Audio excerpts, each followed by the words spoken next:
Welcome back. સમાચારોમાં આગળ વધીએ. ગીર સોમનાથના વેરાવળ નજીક આવેલા અમરાપુર ફ્લાયઓવર બ્રિજ પર હાઈવે ઓથોરિટીના ભ્રષ્ટાચારની પોલ ખુલી ગઈ છે. માત્ર એકાદ વર્ષના ટૂંકા ગાળામાં જ બ્રિજ પર અનેક જગ્યાએથી રોડ તૂટવા લાગતા અને વ્યાપક ગેરરીતિઓની ફરિયાદો ઉઠતા ભ્રષ્ટ કોન્ટ્રાક્ટરો અને અધિકારીઓની મિલીભગત સામે આવી છે. બ્રિજ પરથી પસાર થતા વાહન ચાલકો અને રાહદારીઓ પર અત્યારે અકસ્માતનો મોટો ખતરો મંડરાઈ રહ્યો છે અને આખરે તકેદારીના ભાગરૂપે તંત્ર દ્વારા સીસી રોડનું ડિસમેટલિંગ કરી અને સમારકામ હાથ ધરવામાં આવી રહ્યું છે.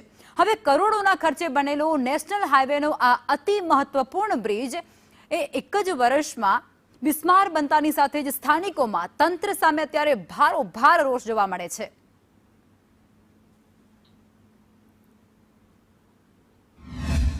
આ એક બ્રિજ નથી, આવા લાકડ બ્રિજ છે. વેરાવળ સુધી અમારા ઉમરી ફાટકનાથી ઓવરબ્રિજની આ હાલત છે.